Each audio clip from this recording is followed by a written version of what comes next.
Eu pensei em várias coisas para esse segundo vídeo e cheguei a esse tema.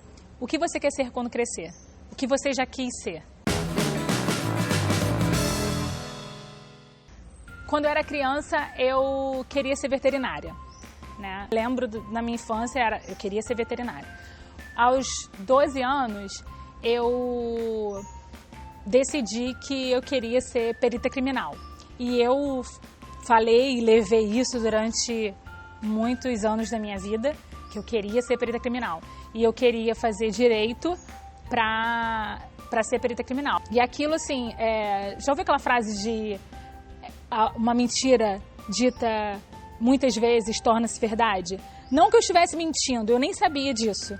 Mas hoje eu percebo que porque eu cheguei a essa decisão por conta de um filme que eu assisti, que foi O Colecionador de Ossos, e assim, aí eu decidi que eu queria ser, e nem sabia direito como era trabalhar com aquilo, nunca conversei com um profissional que trabalhasse com isso, né, a respeito do assunto, da profissão, enfim, e decidi, eu falava, enfim, eu cheguei a fazer vestibular para Direito, depois terminei o terceiro ano, e não passei, ainda bem que eu não passei, e aí desisti. E nem sei por que eu desisti, então acho que foi mais ou menos como começou, né, nem sabia porque eu tinha tanta certeza, desse mesmo jeito eu desisti. E por algumas questões daquela época da minha vida, eu resolvi que eu ia fazer, então, psicologia. Já não fiz nenhum vestibular para a federal. Entrei na faculdade de psicologia, uma faculdade particular, com 19 anos. E eu cursei 2 anos e meio de psicologia. E uma das coisas que hoje me chama muita atenção é que alguns amigos mais próximos, e até familiares também, diziam que psicologia não tinha nada a ver comigo. Eu não sei se era pelo fato de que normalmente a gente acha que psicólogo... Hoje em dia nem tanto, mas naquela época a gente achava, não, psicóloga era uma pessoa mais centrada e tal, que ouve mais e fala menos. E eu falo muito. E acho que pode ser por isso, não sei. Enfim, mas eu levei isso durante 2 anos e meio, mesmo não tendo tanta certeza se era isso que eu queria também.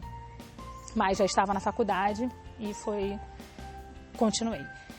Com 2 anos de faculdade, eu engravidei da minha primeira filha, da Zoe, e aí 2 anos e meio, eu ainda levei aquele período todo, eu tive que tirar licença maternidade, né, e foi um momento assim que eu parei, né, com a faculdade, parei para pensar também na vida, porque eu acho que eu já estava acomodada, né, já com aquela rotina, e eu segui. Parei para pensar em muita coisa e vi que não era isso mesmo que eu queria. Eu cheguei a pensar várias vezes em como eu podia trabalhar com uma coisa que eu gostasse, que era sempre ligado a coisas criativas, a ideias e tal. A minha ideia era, de repente, conseguir compartilhar daquilo que eu pensava em criar e das ideias que eu pensava em ter com as pessoas. E aí eu ficava pensando como trabalhar isso com a psicologia, até que um dia, eu me lembro bem, assim, foram muitos dias pensando nisso e, assim, de dúvidas complicadas, assim.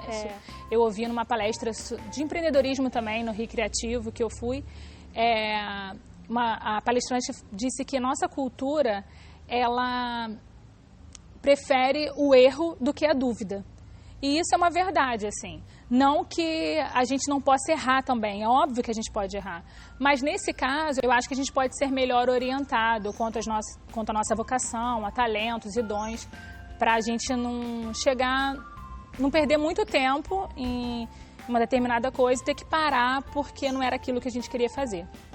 Então, voltando, né, à psicologia. E aí, um dia, meu marido falou para mim, Carol, acho que você está se enganando, né, nesse lance que eu queria juntar a criatividade com a psicologia e tal.